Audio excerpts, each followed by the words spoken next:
조금 쉬시는 시간에 유언 대형 신탁에 대해서 한번 생각을 해 보셨는지 모르겠습니다.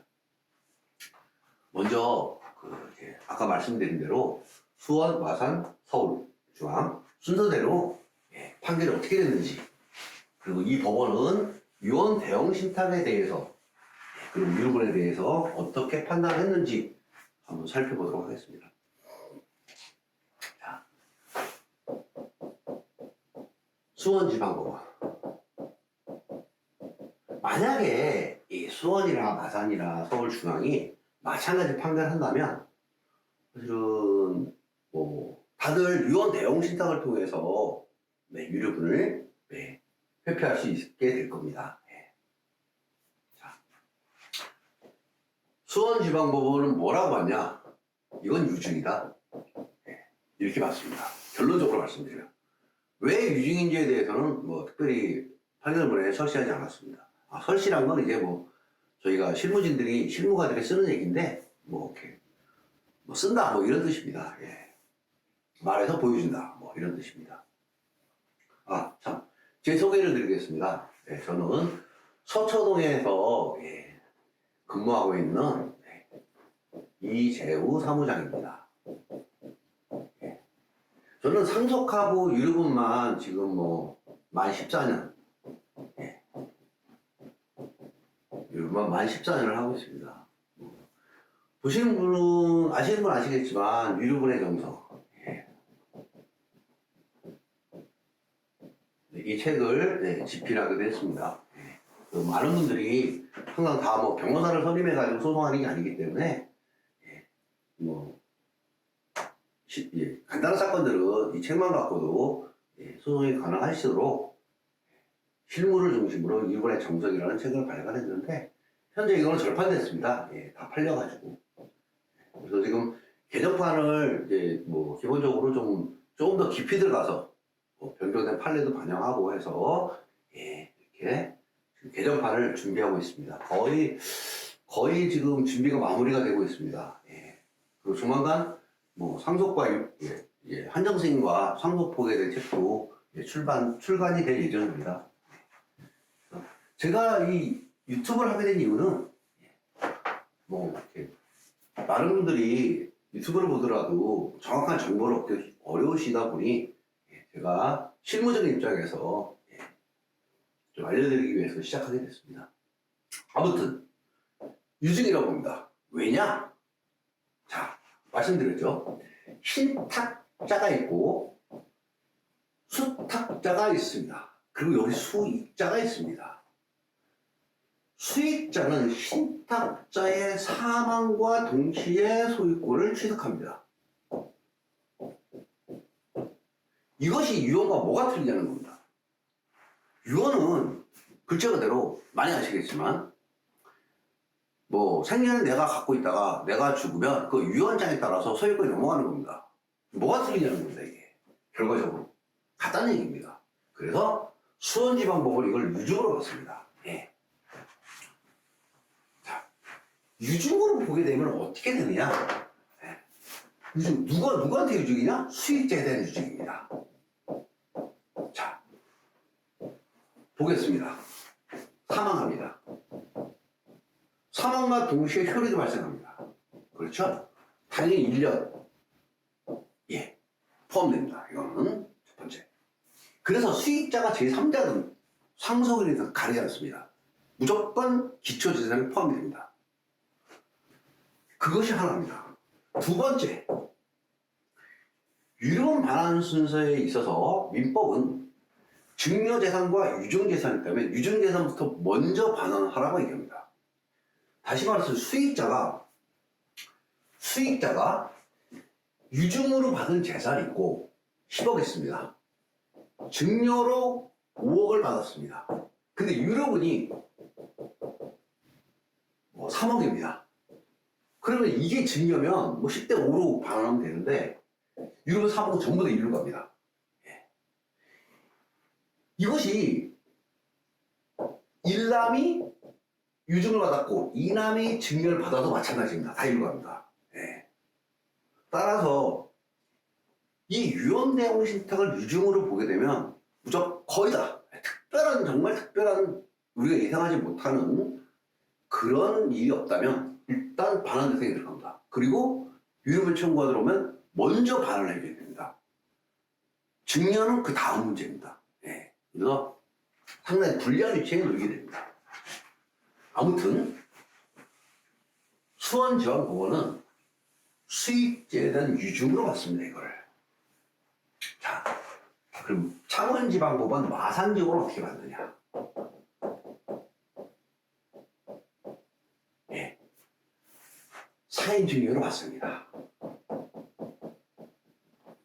누구의? 수익자의. 이제 유증과 사인증여는 살짝 차이가 있습니다. 예. 유증은 이게 그 수익자, 그러니까 상속을 받는 사람의 동의가 필요하지 않습니다. 일반적인 단독 의사 표시고, 사인증여는 증여기 때문에 계약이 돼야 됩니다. 이게 증여하는 자와 증여받는 자 간에. 그런데 이것도 사인, 사망을 원인으로 증여를 하는 거기 때문에 사실상 이거하고 동일합니다. 예. 따라서 신탁자가 있고 수익자가 있고 수탁자가 있죠. 예. 수탁자. 여기에 수익자가 있습니다. 사망하면 유증은 이렇게 넘어옵니다. 그냥 사인이어도 이렇게 넘어옵니다. 신탁은 이렇게 넘어옵니다. 넘어갔다가 이렇게 넘어옵니다. 한 달이 걸칩니다. 유언 대응 신탁은. 그렇지만 결과적으로 사망을 원인으로 수익자가 그 재산을 취득한다는 것은 변함이 없습니다. 그래서 마산지원에서는 이것을 사인증여로 봤습니다. 특히나 제가 생각하기에 왜 그러냐면 유증은 유언이 있어야 됩니다. 이게 유언은 5가지 방식이 있습니다. 민법에서. 이거 엄격합니다. 예. 뭐 구수증서, 비밀증서, 우리가 아는 그 공정증서, 자필로 쓴 유언장, 예. 엄격한 형식이 필요합니다. 이게. 근데 이거는 그게 필요 없습니다. 예. 이거는 그냥 형식 없이 당사자가 의사만 합치만 되면 됩니다. 예. 그래서 마산지원에서는 이거를 사인증여로 봤습니다. 그러나 그렇다 하더라도 유증이든 사인증여든 네. 이거는 반환 순서, 물론 사인증여는 피상속의 사망과 동시에 효력이 발생하기 때문에 당연히 기초재산에 들어갑니다. 이건. 예. 그리고 반환 순서도 유증의 규정을 준용합니다. 예. 그렇기 때문에 이거는 사실상 이 마산지원과 수원지방법원의 판결은 동일하다고 보시면 됩니다. 예. 자, 결론은 뭐냐? 유언 대응 신탁.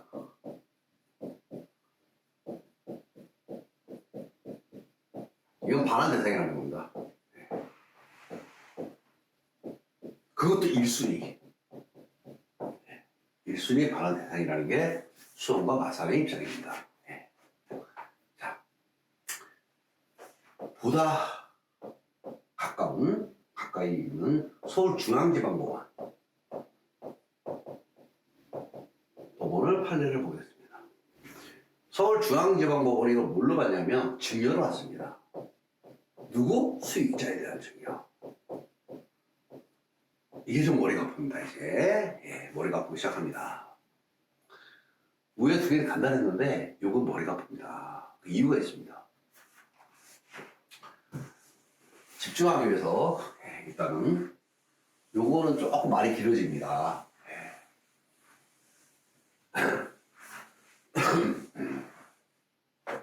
자, 서울중앙 이거는 증여로 봤습니다. 수익자에 대한 증여입니다. 아까 성남은 증여지만 이거는 신탁죄에 대한 증여를 받습니다. 자, 이게 제3자입니다. 증여라면 이거는 이제 소유권 신탁 시점입니다. 이게 신탁 시점의 증여입니다. 자, 수익자 증여입니다. 이것도 마찬가지입니다. 뭐냐면 이게 상속인이다. 대부분은 상속인이다. 예, 그러면 기간의 제한이 없습니다. 그냥 1114조 적용받지 않습니다. 그러면 증여인데 이 증여 시점을 언제를 볼 거냐는 거죠. 만약에 이 상속인이 아닙니다. 이게 제3자입니다. 제3자. 제3자인데 그럼 증여 시점을 언제를 볼 거냐는 문제입니다. 만약에 소유권 이전 당시를 본다면 이건 무조건 기초재산에 들어갑니다. 아까 말씀드렸듯이 사망과 동의 흐름이 발생하기 때문에. 근데 그게 아니고 신탁계약 체결 당시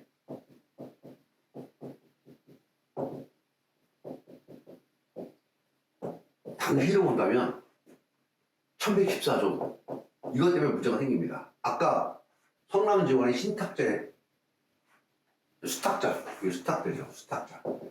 수탁자에게 증여한 것과 같이 1114조가 문제가 됩니다. 그럼 어떤 게 맞냐는 문제입니다. 또 이거에 대해서는 뭐 특별한 아직 판례는 없습니다. 그런데 유사한 판례가 있습니다. 대법원 판례인데 보험이 있습니다. 수익자가 제3자입니다. 이런 경우에 법원이 어떻게 받냐면 그 보험금을 증여한 거로 봤는데 증여 시점을 수익자 지정한 시점으로 봤습니다. 보험도 마찬가지입니다. 사망보험금도 그 사망함으로써 피보험자가 사망함으로써 보험 수익자가 그 사망보험을 취득하게 되는 겁니다. 그래서 사망하고 나서 이제 효력이 발생하지만 대법원은 수익자로 지정한 시점을 이제 지정하거나 또는 기존에 있던 수익자를 제3자로 변경한 시점을 그 증여 시점으로 봤습니다. 그러니까 악이냐 선이냐 뭐 이런 걸 따질 때도 이거를 보면 신탁계약을 체결할 당시 이거를 보여줍니다. 이건 제 개인적인 생각입니다. 그래서 제3자의 경우는 문제가 생길 소지가 있습니다. 그러나 아무튼 다 수익자에 대한 증여로 보고 있습니다.